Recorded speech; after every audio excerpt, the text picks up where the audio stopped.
Bonsoir à toutes, bonsoir à tous. Bon, bienvenue dans cette nouvelle édition de Frontal. Aujourd'hui au Maroc, les réseaux sociaux et certains sites en ligne sont devenus très présents dans la vie quotidienne, surtout chez les jeunes. Facebook, Instagram, TikTok ou encore certains sites jugés dangereux attirent des millions d'utilisateurs. Cependant, cette utilisation excessive peut créer une véritable addiction.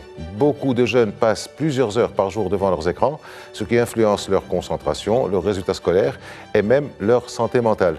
On observe aussi des problèmes comme le cyberharcèlement, la diffusion de fausses infos et la perte de communication au sein des familles. La problématique se pose donc, faut-il interdire certains réseaux sociaux ou sites susceptibles d'être dangereux au Maroc ? D'un côté, l'interdiction pourrait protéger les mineurs et limiter les contenus inappropriés, mais de l'autre, les réseaux sociaux sont aussi des outils de communication, d'apprentissage et de développement économique. Beaucoup de personnes les utilisent pour travailler, promouvoir leurs projets et aussi s'informer, bien entendu. Au lieu d'une interdiction totale, il serait peut-être plus efficace de renforcer l'éducation numérique, le contrôle parental et la réglementation des contenus. La solution doit trouver un équilibre entre liberté et protection.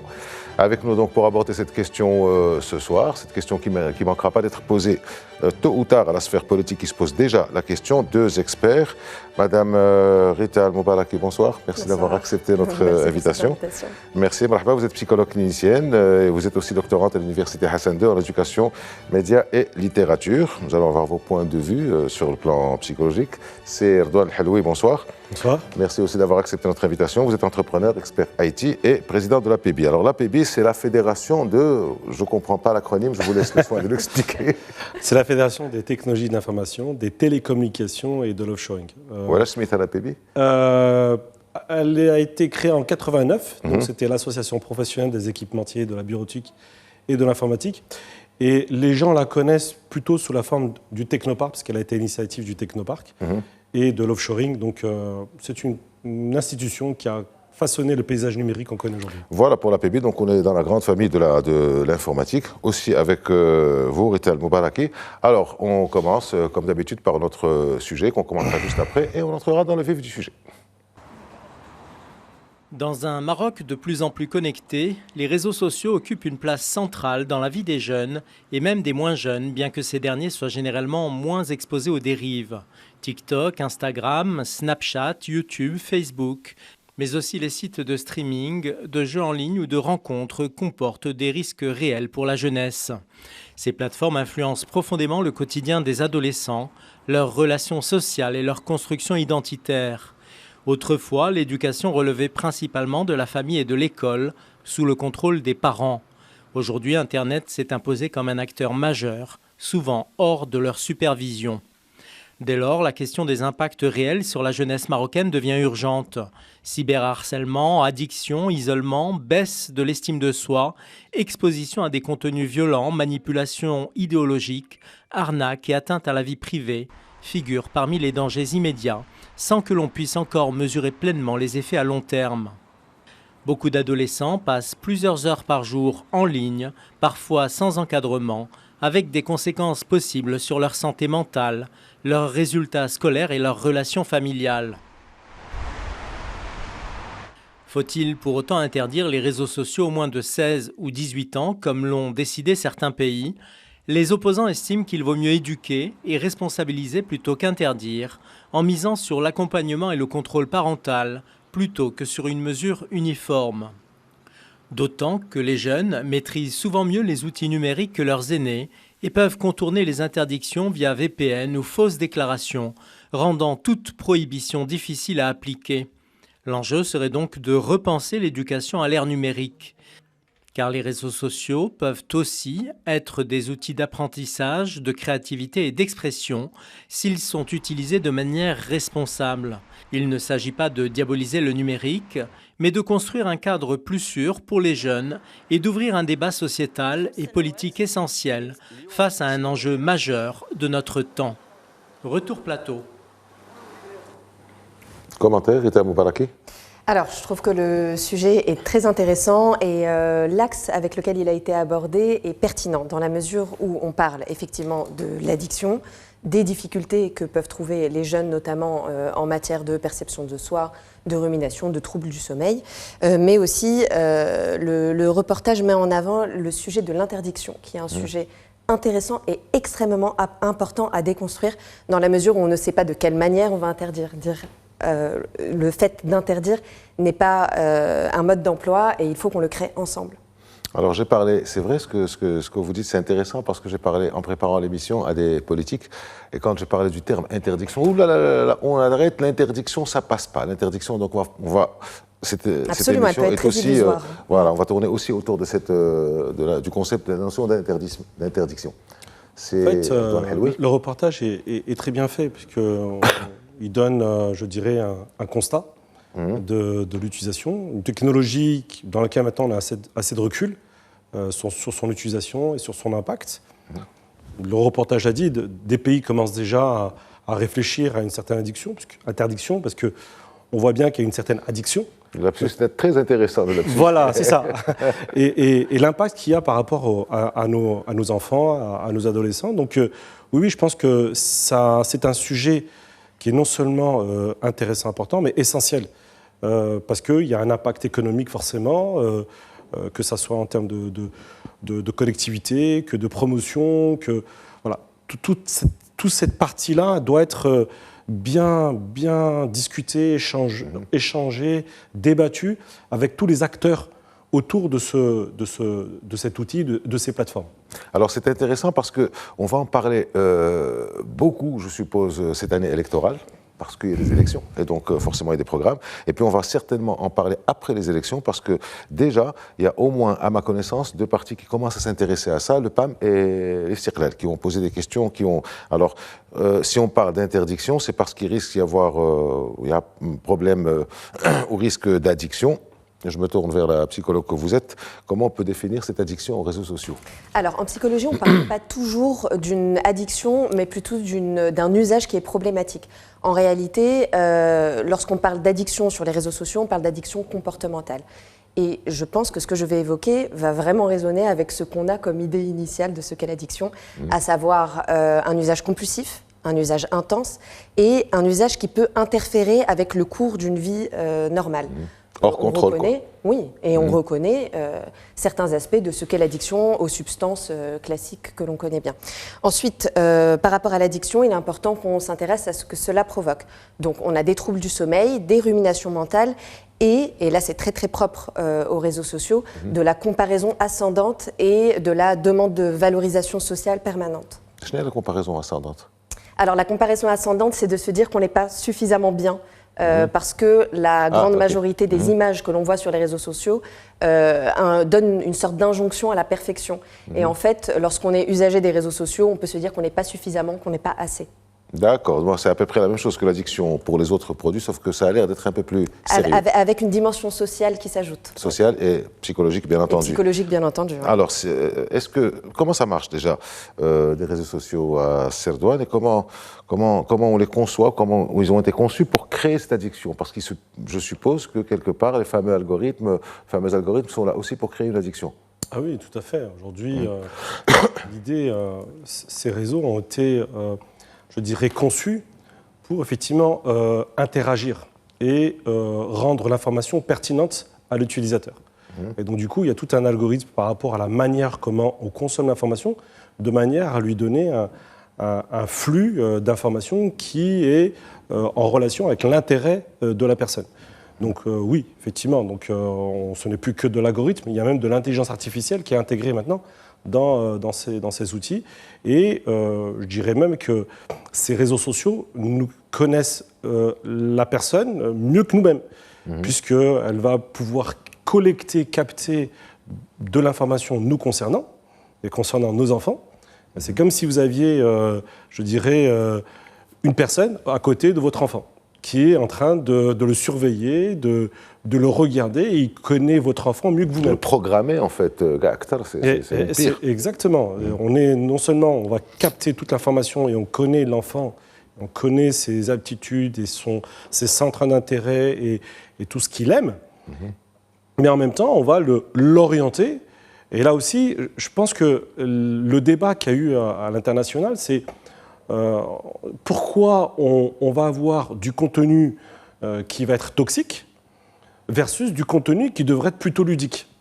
C'est ça, en fait, le dilemme. Et du coup, comme ce n'est pas des plateformes qui ne sont, technologiquement parlant, qui n'appartiennent pas à nous, qui ne sont pas souveraines, qui ne sont pas, je dirais, européennes ou autres. Et donc, du coup, on a peut-être tendance, et je comprends le débat à l'international, de dire est-ce que c'est quelque part voulu ?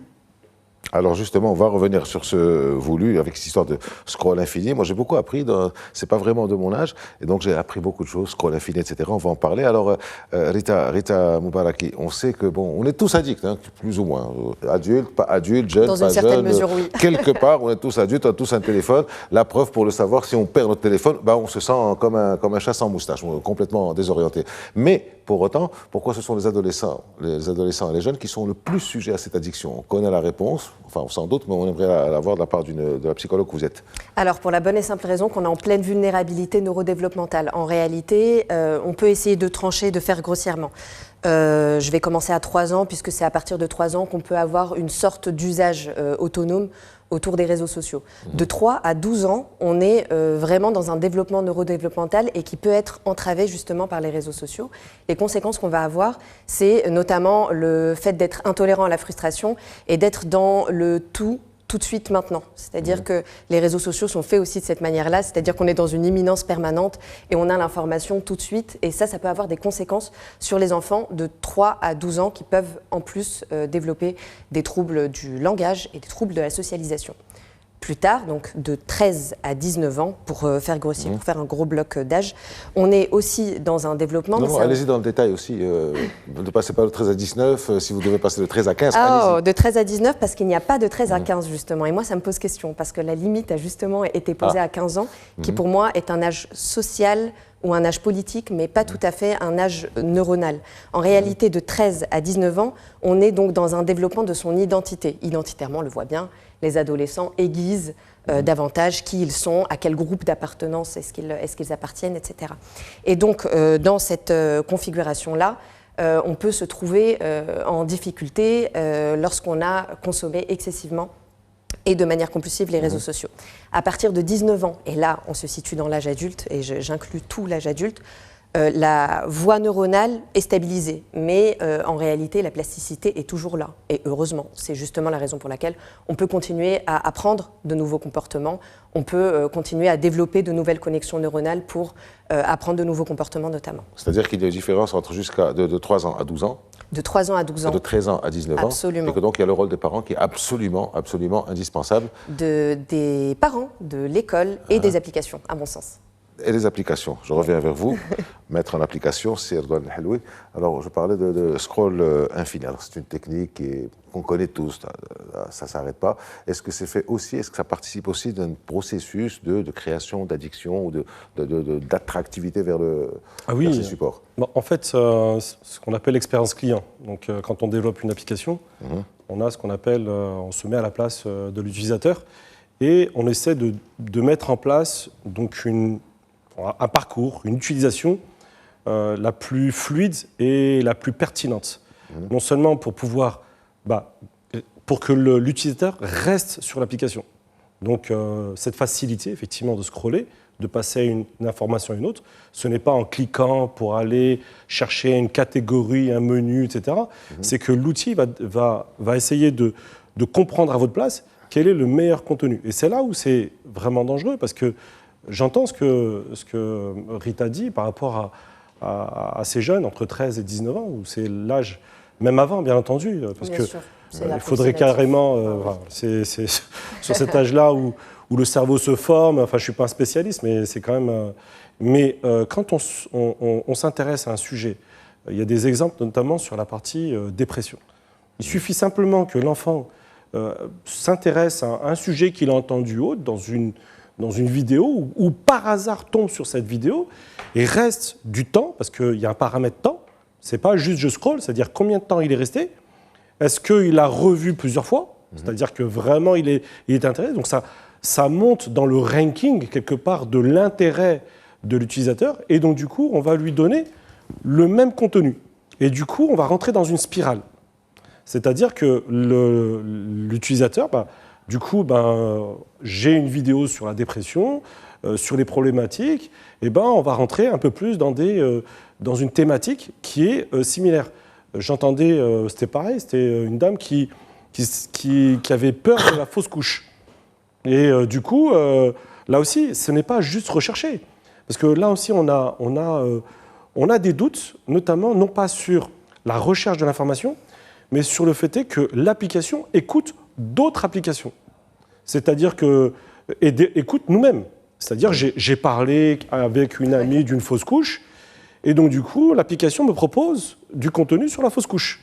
Et là, du coup, je rentre dans du contenu et j'ai que de la fausse couche. Et vous imaginez l'effet psychologique. Comment ça se passe? Elle a parlé à une amie de la fausse couche. Comment cet appareil, comment cette application sait qu'elle a parlé à une amie de fausse couche? C'est aujourd'hui, nos téléphones, s'ils ne sont pas très bien configurés des fois, notamment quand on est sur les kits mains libres ou ce genre de choses, le téléphone va pouvoir réagir. Quand on laisse ce genre de... T'esma et il passe l'information. Il passe l'information, et puis il y en a, ils vont être beaucoup plus sensibles que d'autres à l'écoute de l'information et de ce qui se dit. Et donc forcément, l'information va être orientée pour pouvoir fournir ce type de contenu. Alors quand on parle des effets des réseaux sociaux sur la santé mentale des jeunes, Rita Moubaraki, Redouane Helloui vient de parler du mot qui fait peur à tout le monde, dépression. Il y a dépression, mais il y a aussi autre chose certainement. Absolument. En fait, il y a les dépressions, les ruminations mentales et des troubles du sommeil. On ne l'évoque pas assez, je trouve, lorsqu'on parle de l'usage des réseaux sociaux. Mais en réalité, les troubles du sommeil sont un peu la clé et l'ouverture à beaucoup d'autres difficultés, notamment cognitives, les troubles de la concentration, les troubles de la mémoire notamment, ce qu'on appelle des troubles mnésiques, et il y a aussi des troubles de l'attention. Et en fait, tout ça s'est généré et par la configuration de ces applications et par l'usage intensif, compulsif et nocturne, voire aussi cet usage passif. J'aimerais bien rebondir sur le sujet de la passivité parce qu'on en parle. Rebondissez. Parce qu'on parle en fait de la manière dont on regarde du contenu et donc dont on est passif devant un certain nombre d'informations. Mais en réalité, nos jeunes peuvent aussi être à la production de contenu et donc s'exposer aux réseaux sociaux. Et c'est ce qui fait notamment place au cyberharcèlement, etc. Et donc, lorsqu'on produit ces informations, finalement, on répond à un besoin humain.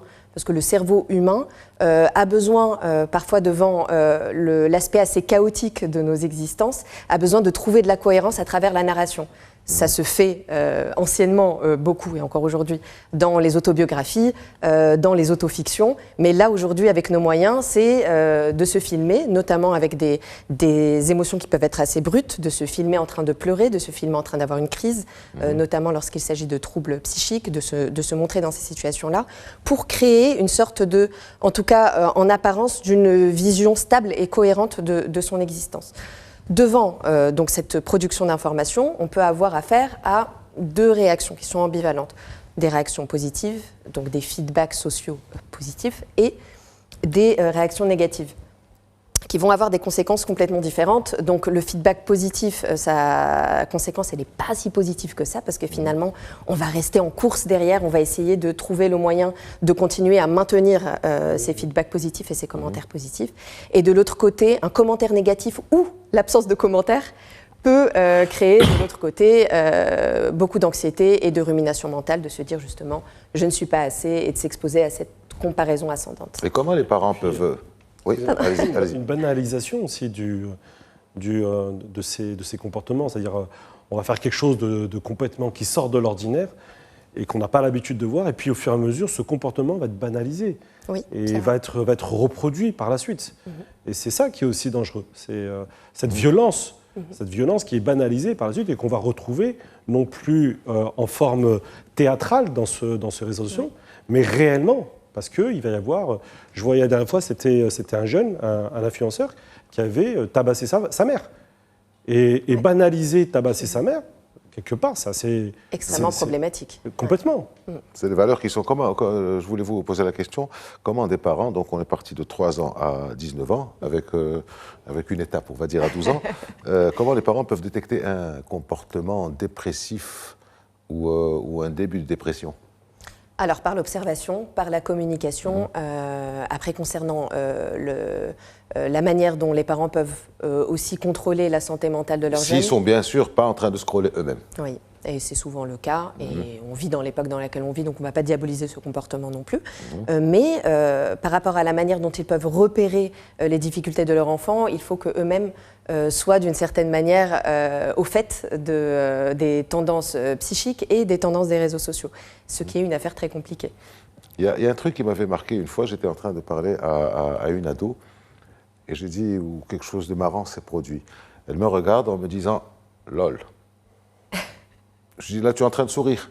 Tu as envie de rigoler, ben rigole. Pourquoi tu me dis lol? Lol, mais sans sourire, sans rien. Alors, effectivement, on voit, elle me dit, mais c'est ce que je vois dans mes appareils. Alors, ça me permet de vous poser cette question. C'était pour une transition. Hein. Est-ce qu'il faut interdire ces supports techniques, les téléphones, les tablettes, pour les jeunes ou pas? En fait, ou alors mettre une durée horaire, une durée journalière, une durée quotidienne, comment faire? C'est une très bonne question. Il y a aussi un élément qui est important, qu'on ne se rend pas compte, mais sur le téléphone, il y a aussi la position GPS du téléphone de l'enfant. Et il y a un autre phénomène, c'est qu'on est capable, les enfants, ils sont assez méchants entre eux. Et le fait de suivre des enfants, donc son camarade, de voir depuis son téléphone où est-ce qu'il est, est-ce qu'il est chez son père ou sa mère ou chez ses parents ou ailleurs, ou chez son copain, sa copine, ce genre de choses, quelque part va créer de la méchanceté et cette traçabilité, elle est très dangereuse. On rentre dans la vie privée de l'enfant et on va avoir de l'information que même les parents n'ont pas. Et ça, c'est un des constats que je trouve qui rajoute aux éléments à est-ce qu'on interdit ou pas. Maintenant, regardons la Chine. La Chine, les réseaux sociaux, notamment l'un des plus grands réseaux, on ne va pas le nommer, ils ont du contenu qui est limité, une quarantaine de minutes, et c'est ludique. Mais là, on peut le nommer, c'est TikTok. Et voilà. Non, il faut dire les choses. Non, il faut dire les choses. Oui. Ils n'ont pas besoin de notre pub. Voilà. Donc on peut y aller. Et le contenu, il est ludique, et automatiquement, ça se coupe au bout de quarantaine de minutes ou 45 minutes par jour. Donc, il y a des effets qui sont pervers, qu'on a dit à l'instant, mais il y a aussi des effets ludiques. Maintenant, est-ce qu'on a les moyens d'avoir la mainmise, le contrôle sur l'application pour pouvoir forcer du contenu ludique? C'est une chose. Donc là, ça veut dire qu'il faut discuter avec TikTok, il faut aussi qu'il soit présent au Maroc, qu'on puisse discuter, échanger, débattre, parce que là, on est 3, mais il faudrait ce 4e, ces gens de TikTok, pour pouvoir avoir un débat, parce qu'il y a des effets positifs, ludiques, mais des effets promotionnels, non pas pour les enfants, parce qu'on ne va pas pousser les enfants ou les adolescents à consommer, mais pour les entreprises qui, effectivement, orientent.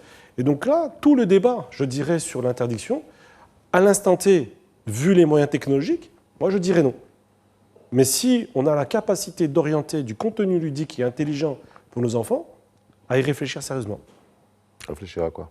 À réfléchir sérieusement sur la partie contenu ludique, c'est-à-dire notamment sur des matières scientifiques. Alors justement, est-ce que le TikTok chinois est le même que le TikTok non chinois, c'est-à-dire ailleurs qu'en Chine? Je pense pas. Hein, qu'est-ce qui sert à leurs jeunes?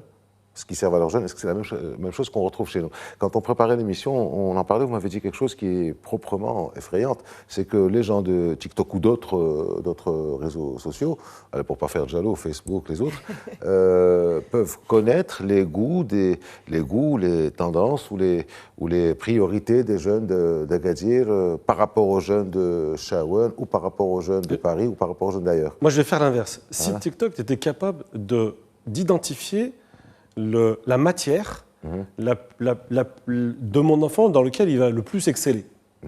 Mathématiques, physique, biologie, et je sais qu'il a un goût pour cette matière, et du coup, il va monter en compétence. Ce serait bien. Ouais. Et là, on aurait tout l'intérêt de la technologie. Mais ce n'est pas ce qui est fait. Aujourd'hui, c'est tout à fait l'inverse. Donc il peut y avoir une utilisation, il y a l'utilisation commerciale, mais il peut y avoir aussi des utilisations politiques, des utilisations sociales. Complètement. tout ça. Alors, Rita Al-Moubaraki, est-ce que les familles marocaines sont sensibilisées, d'après vous, vous qui connaissez bien le sujet, est-ce qu'elles sont sensibilisées, les familles? Moi, je parle du Maroc. Oui, bien sûr. Alors, en fait, au Maroc, la conscience augmente. Autour les parents autour de leurs enfants sont de plus en plus au fait concernant les effets délétères des réseaux sociaux.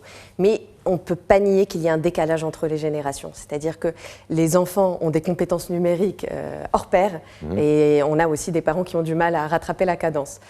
Ensuite, il y a une particularité nationale, c'est quelque chose qui existe dans tous les pays, mais chez nous, il y a toute cette culture aussi autour du buzz. Autour de Shoah et autour de... on est à la veille de Ramadan et j'y pense, mais on avait eu à un moment les pranks autour de femmes qui font la blague à leur mari en leur disant « Ah, ma wajidch l'fطر اليوم », etc. Et donc au mari de réagir de manière violente. Toutes ces choses-là, c'est quand même très très important. Une caméra cachée qui est donnée au monde entier pratiquement. Qui sont données au monde entier et qui véhiculent des modèles implicites finalement, avec des normes de genre notamment et des normes sociales qui ne sont pas à suivre et qui sont exposées et qui font que les jeunes, par mimétisme, peuvent normaliser certaines situations. Et ça, c'est vraiment problématique. Vous parlez de Chouha, vous parlez, Chouha, ça s'appelle, le buzz, c'est partout. Le buzz, c'est partout, oui. Mais on aime le sens. On a la notion de Chouha, qui est un truc bien à nous, mais bon, l'opprobre social ou autre chose dans d'autres civilisations, ça existe. Oui. C'est-à-dire des jeunes qui se retrouvent avec des, je ne sais pas comment on appelle ça en termes techniques, avec on prend leurs images, on les change, on les met dans des situations un peu particulières. Oui, compromettantes. Compromettantes, surtout. Donc, alors, justement, en parlant de ça, c'est Redouane, est-ce que sur le plan législatif et réglementaire, le Maroc est outillé pour encadrer, réglementer, juguler? Voilà. Avant de parler d'interdiction, on va y arriver. Mais est-ce qu'actuellement, on en parlait tout à l'heure hors antenne avec Rita, est-ce qu'on a des choses, des politiques publiques qui sont faites pour ça? En fait, déjà d'une, il y a la loi 0908, notamment sur la protection des données personnelles. Là, c'est une loi effectivement qui va protéger un petit peu les données, qu'elles ne soient pas utilisées d'une manière malveillante, mais ça reste dans la loi. Aujourd'hui, technologiquement parlant, les données ne sont pas localisées au Maroc, soit à l'international, et donc du coup, les seuls moyens, je dirais, de bloquer, c'est au travers du tuyau. Ce tuyau, effectivement, qui nous permet de nous connecter sur les différentes plateformes.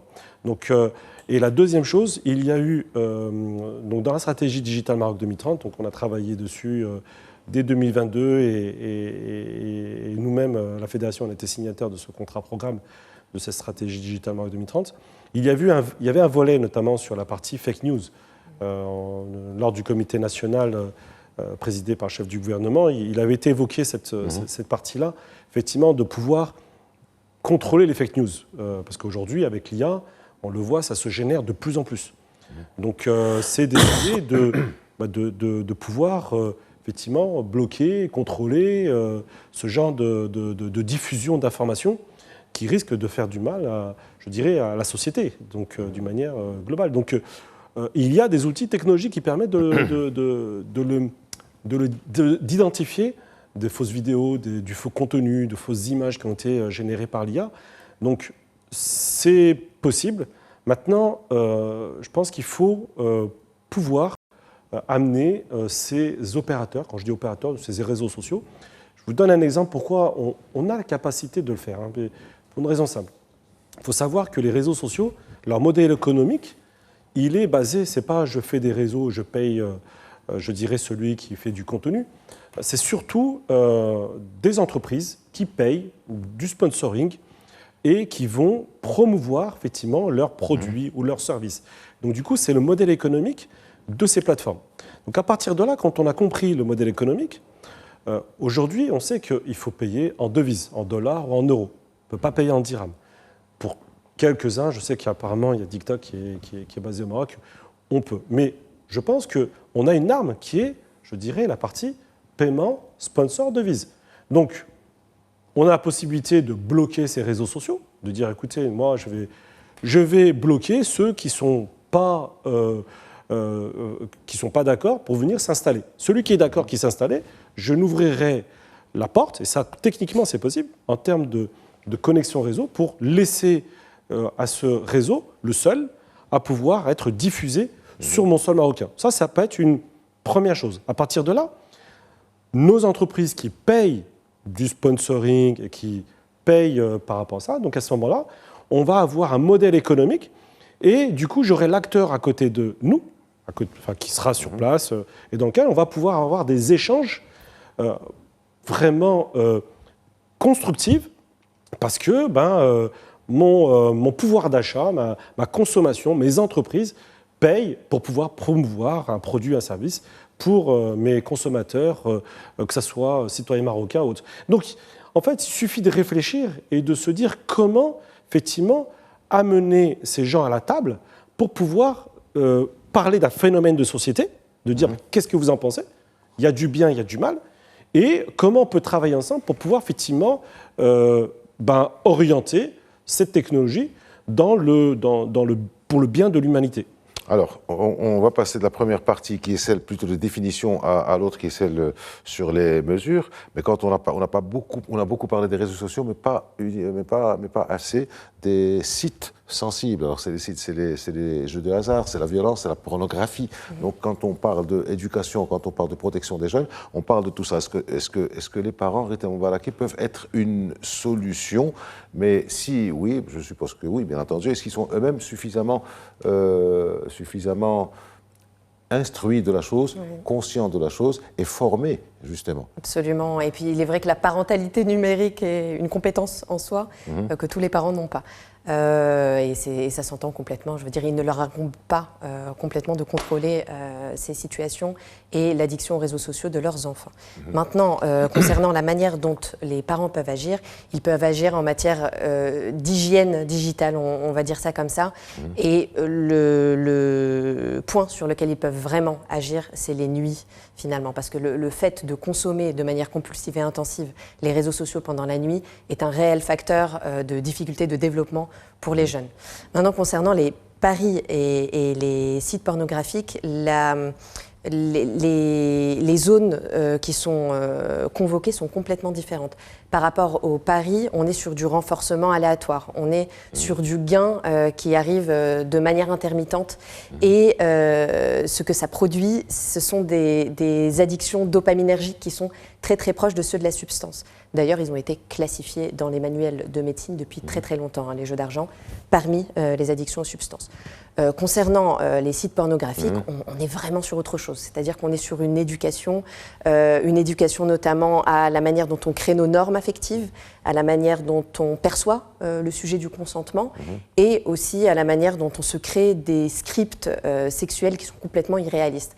C'est vrai que ce que ça convoque est complètement différent. Et pour ce qui s'agit des paris, et pour ce qu'il est des sites pornographiques, et pour ce qu'il est des réseaux sociaux. Moi, j'ai l'impression que les réseaux sociaux convoquent un petit peu des paris et un petit peu de la pornographie, notamment donc, pour les paris, pour ce qui est du renforcement intermittent et du côté très aléatoire.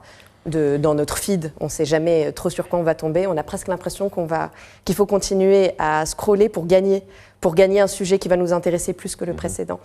Pour ce qui est des sites pornographiques et du lien qu'on peut créer finalement avec les réseaux sociaux, c'est tout ce qui va être vecteur de normes et de modèles implicites qui ne sont pas nécessairement à suivre.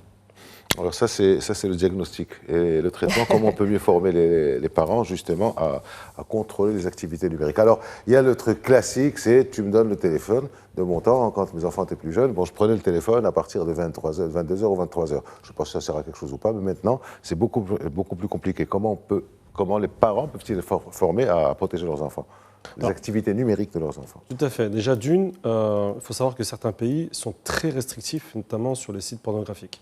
C'est-à-dire que même quand on rentre sur son téléphone, on essaye d'y aller, c'est bloqué par défaut. Donc on voit au Moyen-Orient, aux Émirats, en Arabie Saoudite, autres. Moi je pense que déjà, ça peut être fait en amont. Déjà, même pour les parents qui ne sont pas technophiles, on va dire, donc qui puissent, par défaut, l'enfant ou l'adolescent n'a pas accès. Déjà, ça c'est une chose. Donc les parents peuvent bloquer les téléphones sur un... J'irais même plus en amont, l'opérateur peut bloquer.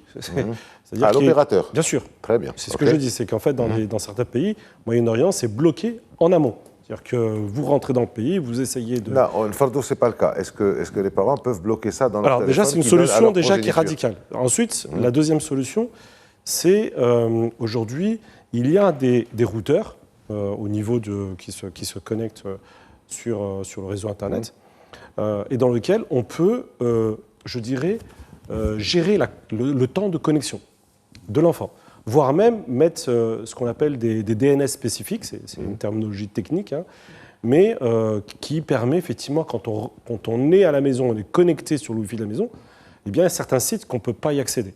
Et donc, du coup, ça bloque automatiquement.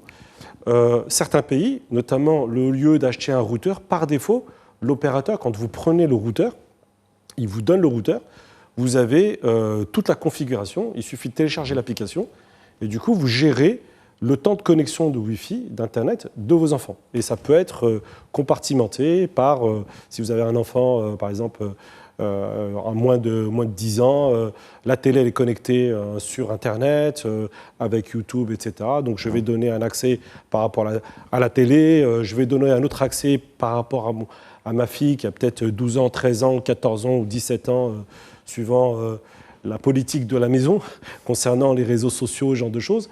Et donc, du coup, on va pouvoir gérer ce temps de la connexion Internet. Après, comme je dis, on peut gérer les sites de paris, porno, etc., bloqués par rapport au niveau de la maison. C'est possible. Les outils existent, les routeurs existent. Il suffit d'aller dans les magasins, demander, et on peut gérer ces connexions. Mais depuis, uniquement quand ils sont à la maison. Non. D'ici, oui, enfin d'ici, n'importe où. D'ici, parce que je le fais aussi. Parce que je le fais moi-même vis-à-vis de mes enfants, je le fais. Donc moi, j'en ai 3, j'en ai un qui est mais quand vos petit. enfants sont loin de vous, avec leur téléphone, à leur école... Oui, c'est possible. C'est quand même très loin, bloqué. n'importe où dans le monde, je peux gérer la connexion Internet et surveiller. C'est facile parce que vous êtes expert. Est-ce que c'est facile pour un parent lambda? C'est très accessible, c'est pas compliqué. Vraiment, avec un petit accompagnement du vendeur et qui explique, après les tutoriaux sur YouTube, etc., on peut arriver à paramétrer sans grosse complexité, je veux dire, le routeur pour gérer sa connexion Internet à la maison. Alors ça, c'est pour les parents. Maintenant, on va passer à l'école. Ça va être la même question pour vous deux. Quel rôle pour l'école ? Alors, le rôle pour l'école, déjà l'interdiction de l'usage de manière claire des réseaux sociaux pendant les heures de cours. Je pense que je trouve la décision assez cohérente de la part des écoles. Concernant la manière dont ils peuvent gérer le contenu, c'est absolument impossible. On a le fond et la forme. Je pense que l'école ne peut gérer que la forme. En matière de fond, je vais rejoindre Sirdouane là-dessus. C'est-à-dire que pour le fond, il va falloir voir ce qu'il se passe du côté des applications et du côté des parents, puisque c'est une responsabilité qui incombe beaucoup plus à ces deux instances. Une petite seconde, excusez-moi. Il a dit que les parents, avec un petit peu de formation, peuvent bloquer un certain nombre de sites, violence, paris, pornographie, etc. Je suppose que les écoles sont beaucoup mieux outillées pour bloquer ça, au moins dans leurs espaces à eux. Au moins dans leurs espaces à eux, j'imagine, je ne sais pas du tout comment ça fonctionne, si les écoles peuvent... c'est tout à fait possible pour les écoles, avec un petit peu de moyens, pas beaucoup non plus, de pouvoir gérer la connexion à l'arrivée de l'école pour pouvoir gérer. Très souvent, il y a un informaticien qui, soit il est à l'intérieur de l'école, soit c'est le prestataire qui vient de temps en temps. Oui, c'est pour les écoles, en tout cas, normalement elles le font. Je ne connais pas toutes les écoles, mais celles que je connais le font. D'accord. Alors oui, j'ai bien envie de reprendre justement ce que vous disiez, parce que finalement le sujet de l'interdiction, qu'il s'agisse de l'école, puisqu'on vient de l'évoquer, ou de ce qu'il peut se passer à la maison, va provoquer quelque chose qui est très humain, qui existe déjà beaucoup chez les enfants, chez les adolescents et chez les adultes, et qui consiste à contourner les règles à partir du moment où elles sont là. On a besoin de les contourner. Et c'est un phénomène qu'on appelle la réactance psychologique, et on est tous en prise avec ça. Finalement, permet, ou en tout cas offre une possibilité interne aux usagers, notamment aux adolescents, de contourner, notamment avec des VPN, et c'est ce qu'on entend partout, depuis que les projets de loi sont arrivés en France notamment, et ça a été dit notamment pendant le reportage. Il y a d'autres outils, il y a pas que... C'est vrai. On peut bloquer avec d'autres outils, même en mettant un VPN. Alors on va y arriver quand on va parler d'interdiction. Donc il y a des outils qui sont imperméables au VPN, mais quoi qu'il en soit, ce qu'on entend, c'est une pulsion de contourner les interdictions qui sont mises en place. Et moi, je pense qu'à partir de là, l'idée, c'est vraiment de travailler autour de la co-régulation, c'est-à-dire de trouver des règles en faisant participer les jeunes pour qu'ils soient eux aussi souverains de la manière dont ils utilisent ces outils. Même question pour vous, quel rôle pour l'école? Quel rôle pour l'école? Quel rôle pour l'école? Qu'est-ce que peut faire l'école, d'après vous? Ah oui, l'école, oui. Ne serait-ce qu'ajouter une discipline pour former les gamins, quoi. Déjà, tout dépend si on parle du primaire, du collège ou du lycée. Déjà, ensuite l'université, c'est les une trois, chose. mon capitaine. Les trois, exactement. Donc pour le primaire, je ne pense pas qu'on puisse diffuser une connexion Wi-Fi ou laisser les gamins avec un téléphone. S'ils le font, à mon avis... Il y a de plus en plus de lycées qui font la solution. Alors, je parle poser le téléphone. Je parle du primaire. Donc je n'imagine pas un gamin de 8 ans, 7 ans ou 9 ans venir avec un téléphone. Déjà, il y a un problème. Ensuite, notamment sur l'éducation numérique, notamment à l'école, oui, expliquer, sensibiliser l'enfant sur l'utilisation des technologies, c'est clair, pour expliquer le bien et le mal de ces technologies. Déjà, c'est une première chose. Pour le collège, là, on va avoir des enfants un peu plus adolescents, on va dire. Donc, pour certains, les parents qui sont un peu plus permissifs, on va dire, qui vont laisser l'enfant avec le téléphone. Donc oui, là aussi, le collège, beaucoup de pays ont interdit le téléphone à l'entrée, donc je ne pense pas qu'ils puissent diffuser une connexion Wi-Fi, mais mettre en place une campagne de sensibilisation beaucoup plus importante, notamment sur les outils, sur l'impact de l'utilisation. Ça, l'école doit avoir un rôle là-dessus, en termes de sensibilisation. Et puis ensuite, dès 12-13 ans, 4e, 5e, ou là l'inverse, 2e, 3e, dépend du cursus où on est. Donc à partir de là, peut-être inculquer un peu plus. Il ne faut pas qu'on soit simplement des consommateurs de la technologie, mais des acteurs de la technologie. Donc des outils plutôt ludiques pour apprendre à coder, pour apprendre à interagir avec la technologie, pour éviter que nos enfants deviennent des analphabètes numériques. Donc là, l'école a un rôle à jouer pour qu'on se retrouve à un moment donné, jusqu'au baccalauréat, qu'il y ait suffisamment de bagages pour pouvoir interagir avec ce monde. Parce que n'oublions pas, on a pas mal d'applications, non pas que les réseaux sociaux, on a de l'IA maintenant, etc. Et on doit pouvoir outiller nos enfants pour affronter ce monde technologique.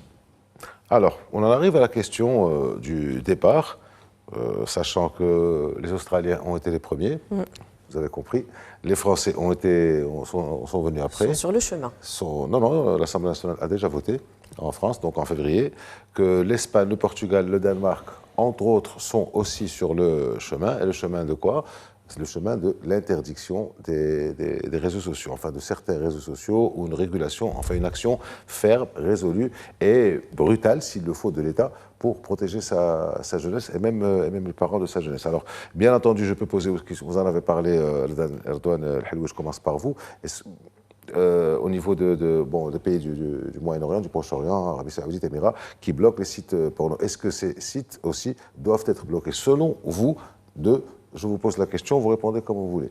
Interdiction, point. Ah oui, moi je serais... Enfin, jusqu'à 15-16 ans, ça ne va pas lui faire plaisir. En fait, 13 ou 19. En fait, oui, on voit même que c'est même pas que les adolescents, même d'une manière... Là, je laisserai la psychologue parler, mais ça fait du mal aussi pour les adultes. Bien sûr. Donc il y a quand même une banalisation quelque part de ces sites, donc, et de la violence derrière. Donc c'est clair. Donc moi je serais plutôt pour, et ce serait aussi, n'oubliez pas, nous avons des gens qui viennent chez nous.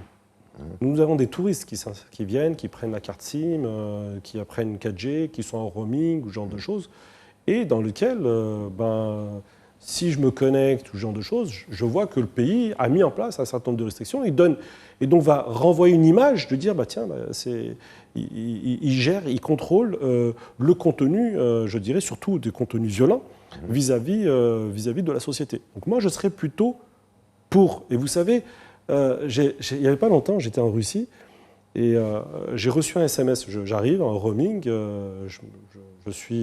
j'atterris à Moscou. Et parce que on est membre fondateur du BRICS AI Alliance, l'alliance de l'intelligence artificielle. Et donc j'ai discuté avec mes amis russes. Je dis, j'ai pas compris. J'ai la 4G, je suis en roaming et je reçois un SMS. Et ce SMS me dit, vous devez vous cliquer sur ce lien-là pour pouvoir vous connecter. Moi, je pense qu'il faut, on a des gens qui viennent, des gens qui viennent chez nous. Le numérique, on doit pouvoir savoir qui. Quand on a quelqu'un qui vient chez nous, on sait qui, mais aussi comment il utilise, surtout des étrangers. Comment il utilise le numérique sur notre sol. N'oublions pas, tout ce qui est cyberattaque, etc., c'est aussi une chose qui est très importante. Donc, il y a les technologies, elles existent, pour pouvoir effectivement filtrer, bloquer quand c'est nécessaire. Donc, jusqu'à un âge donné qui serait à quel âge vous direz, avec votre expérience, avant de demander à la psy? Moi, je dirais sur la partie pornographique, sur tout âge. Là, sur tout âge, il n'y a pas de problème. Moi, je parle je parle pas de la pornographie. Même les paris, même parce qu'il y a des paris qui sont extrêmement dangereux. Il y a tout un débat actuellement, on ne va pas rentrer dedans. Sur la violence, bien entendu, ça, c'est bloqué.